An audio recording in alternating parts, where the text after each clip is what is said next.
a massive response, and we're really happy to see that. So I'll just have a short introduction of today's speaker. Today's speaker is Yoshifumi Murakami Sensei. He is an accomplished teacher with over 30 years of experience associated with the Japan Foundation, and we're all very privileged and lucky to have him today on this dais. So please, a big round of applause.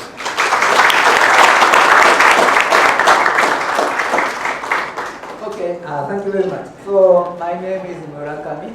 I'm from Japan Foundation, and now I'm posted to the BMK, Bangalore Japanese Language Teachers Association. Okay. Today, in this session, I would like to talk about how to start learning Japanese. So, I think maybe nobody speaks Japanese here, right? Does anybody speak Japanese? Oh, you do? Okay. Oh, there are some of you. Okay, okay. Thank you very much. Okay. But anyway, okay, okay. Yeah, there is Japanese native speech. But anyway, I speak English here, not Japanese. Yeah. Okay, and okay. All right. So the very first thing I would like to tell you is that Japanese is not a difficult language to speak. Yeah. Because So actually, I am. I like learning Hindi, but when I learn Hindi, it is very difficult. That I have to distinguish like a singular form and a plural form, or masculine form and feminine form, like this.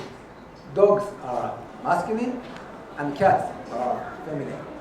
I don't know the reason, but anyway, I have to remember each of those genders. Yeah, but when you learn Japanese, you don't have to think any of those things.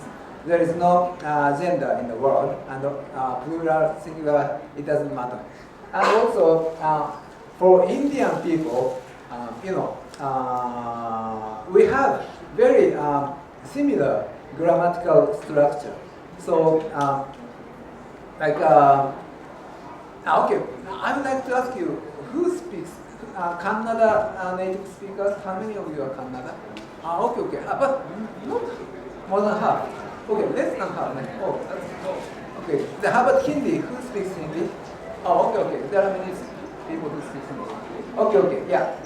Okay, so okay. Then in that case, the Hindi मुझे मुश्किल नहीं है. क्योंकि it's very similar. Yeah. So मुझे एक किताब नहीं है. एक हिंदी किताब मुझे नहीं है. हिंदी शिक्षक मुझे नहीं है. लेकिन इस तरह मैं हिंदी थोड़ी हिंदी बात कर सकता हूँ.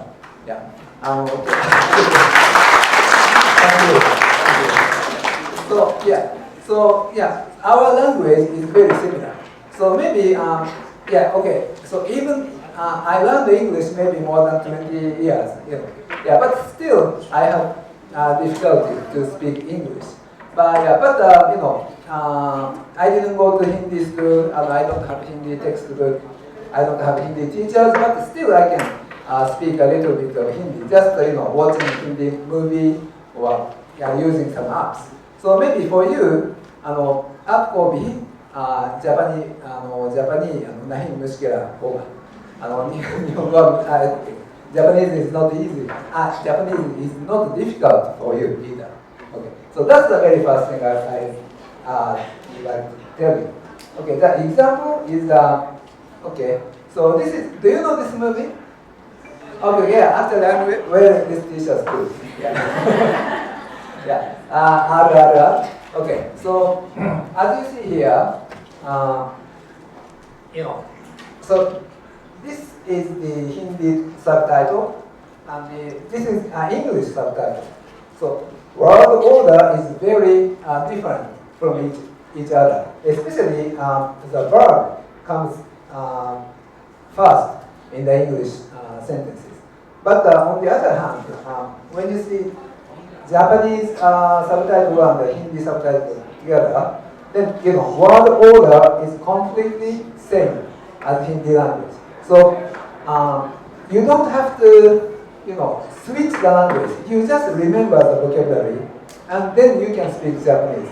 And actually, I speak Mongolian. I lived in Mongolia, Ulaanbaatar, for 8 years. And Mongolian language is very similar to Japanese. So when I speak Mongolia, I don't have to switch. Just remembering Mongolian vocabulary, then I can speak natural Mongolian language. So maybe it's same for you too. Yeah. Okay. And by the way, this is the. Do you know this Chrome extension? Yeah, I'm using the. As you see here, you can see Hindi subtitle and Japanese subtitle all together at the same time. Yeah, I'm using this language reactor. Language reactor. It is a Chrome extension. Yeah, if you are interested, you can access to this Chrome extension. By the way, yeah, I forgot to tell you about this one. So bit.ly/14 May 2023A. This is the link to this slide. So when you type this short URL on your smartphone, then you can open this same slide. All right. So this is the another function of the language reactor. So when you mouse over on your unfamiliar vocabulary, then you can see the meaning at once. And when you click on this word, and you can see other examples of this word from the same field. Yeah. So it is really easy to remember and increase and improve your vocabulary. So I'm learning Hindi like this without any school or teachers or textbooks. And if you are not familiar with Japanese movies, just go to the Netflix and search Japanese. Then there are many Japanese contents, and some of those contents do not have the Japanese subtitles, but language reactors has the machine translation. So then you can see both English and Japanese subtitles at the same time. It is very convenient to pick up vocabulary. Yeah, and okay, so we were talking about the similarity between our language. So there is a professor called Susumu Ono. Yeah, so he's the maybe most famous one. Who was claiming that we have the same. So Japanese and Tamil language were same language before, maybe 10,000 years ago or something. Yeah. But unfortunately, this Susumu Ono said something like a hypothesis on the genetic link with the Tamil language and Japanese. So unfortunately, maybe his theory was not supported by the mainstream of the linguistics. But but anyway, it is true that we have a lot of similarity in grammar, and also not only grammar but also the vocabulary in our languages, in Tamil and also in Japanese.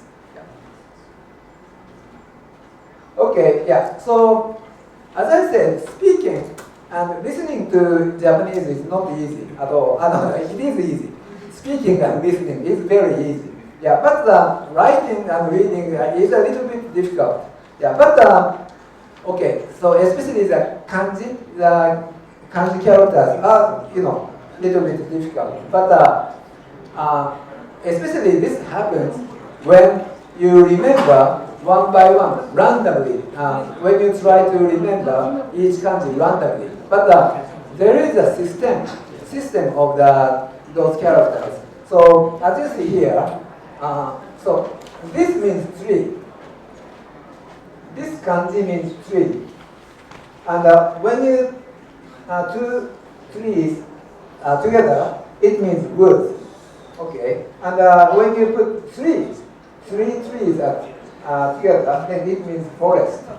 So, well, this character looks very complicated, but actually it consists of three trees. So when you see three trees, it is not so complicated. Yeah, just it's exactly the same part. Okay, and okay, as you see here, this means sun. Okay, and this means moon. And okay, so here is sun and here is moon together. Then it means bright. So like this, if you learn kanji systematically, it is not difficult at all. Maybe it's much faster than you think. And sometimes okay, sometimes those characters looks very difficult. And this is bara. Bara means rose, the flower rose, and it looks difficult. And but actually, I cannot write. I cannot write this kanji. So you don't have to practice how to write this kanji. How to draw each stroke. You don't have to do it. Actually, I cannot do it, and maybe I can't say nobody can write, but some people can write this character, especially who are fascinated in the calligraphy. Yeah, those people love to write those things in handwriting. But usual people cannot write this with your hand. So, okay, what we do is just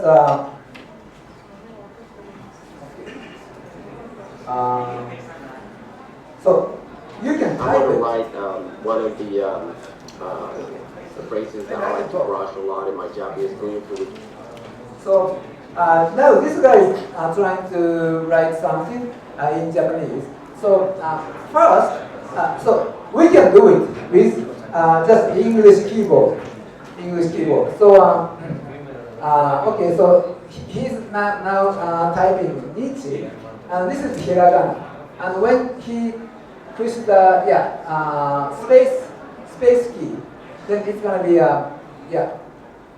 and you can select from the option.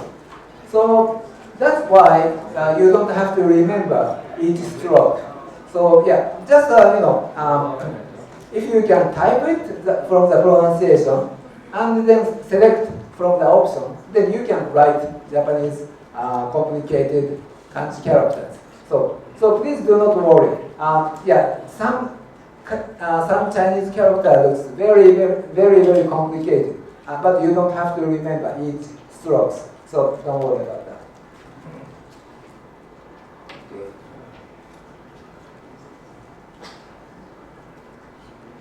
Oops.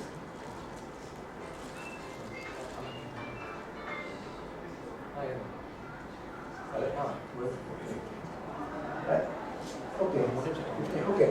And actually, there are many authors who write novels in Japanese, but who are not born in Japan. Maybe one of the most famous writers from the foreign country is Hideo Levy. He's from the United States, I believe. So he's from the United States. So Japanese language was not his native language, but he came to Japan and he studied Japanese language and he started writing book in Japanese. And now he's very famous and he got lots of literature prizes. Yeah. And maybe now he's very popular now. Yeah. His name is Gregory Kesneja. He's also American, and he came to Japan maybe some, I don't know.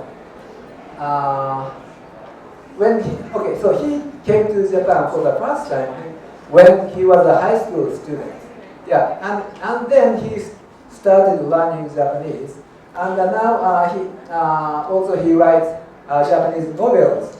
Yeah, so in Japanese. Yeah, and maybe yeah, actually there are lots of those things like. So some writers are from Taiwan, and some writers are from Iran, and some writers are from United States, and there are many foreign novelists writing in Japanese.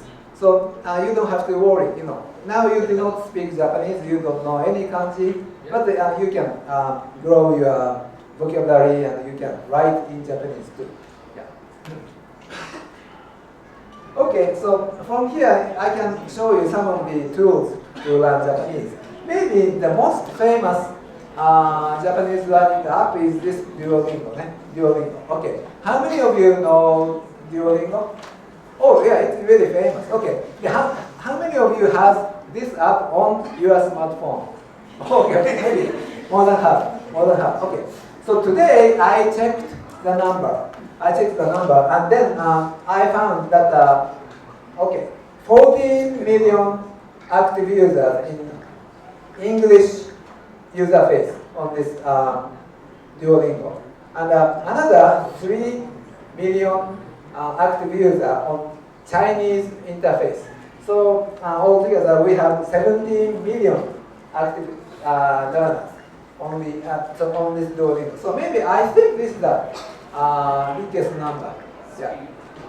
Okay, and of course you can, if you don't have it, you can, when you scan this QR code, then you can install this Duolingo. Okay, but you know, some of the learners, you know, they prefer books, right? Yeah, yeah. In that case, we have. Yeah, this is actually I am from Japan Foundation, and this Irodori textbook is, you know, created by Japan Foundation, and this book is you can download this PDF from the web page. Yeah, and it has also the audio file in MP3 file. Yeah. So and also, and of course, you don't have to pay any money, and you don't have to make any account. You don't have to log in. Just you can download this PDF and MP3. So if you prefer books more than smartphone app, then I recommend this one. Okay, and okay, some of the Japanese language learners prefer some more interactive web pages. Yeah, in that case, we recommend you this Minato. Minato is also created by Japan Foundation, and but actually there are many courses, so it is not easy to find the best course for you. Yeah, but here you are, maybe, so you are beginner, right? And you speak English. And in that case, I recommend those two courses. One is Hiragana A1 self-study course. And the second one is Marugoto. Yeah, Marugoto is another textbook by Japan Foundation. But you have to pay for this textbook. But to participate in this course, you don't have to pay, and almost the same content are on this online course. So you don't have to buy. You don't have to buy this Marugoto textbook. You can just, but you have to make account. You have to open account on this Minato website. Then you can join this course. And when you finish this course, you can get the certificate. Yeah. But there is a time limit, like 6 months or something. So you have to finish this course during the 6 months or something, then you can get the certificate. Okay, and also, yeah, maybe some of you might like Japanese anime or manga. Who are interested in Japanese anime and manga? Okay, yeah. In that case, yeah, I recommend this one more than those first two courses. Yeah. But this one is only greeting. But in Japanese, there are many characters. I mean, So in English, maybe hello means everybody can say hello, but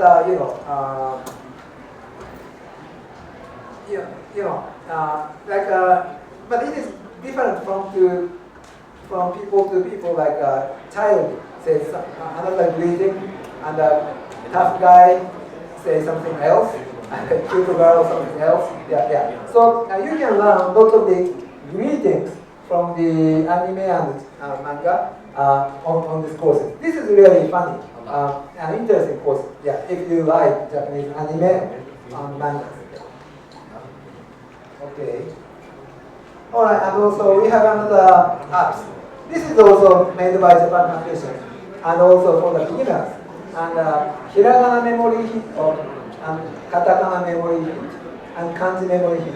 This is the app for the smartphone, and you can use it on Android and also iPhone too. And this is based on the association method. So, okay, this is the hiragana. This is a very fast hiragana.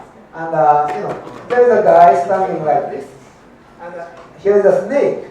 And this guy are surprised and saying, there is a snake. So this is hiragana. So this is called association method, and every hiragana is, you can learn every hiragana with this kind of association. Yeah. All right. Okay, and also another one is Nihongo Ina. This website is also created by Japan Foundation, but it's just an introduction. You can find lots of the Japanese learning tools, like Duolingo or other learning tools. And there is a search box, and well, you can search, but there are lots of categories too. So when you are and also you can choose your level, like JLPT, N3, N4, N5, and also you can choose from those categories. Yeah. Actually, there are so many apps to learn Japanese, so maybe it will help you to choose the best learning tool for you. Yeah. Okay, yeah, so we have 3 more minutes, so is there anybody who would like to ask a question? Okay, yeah.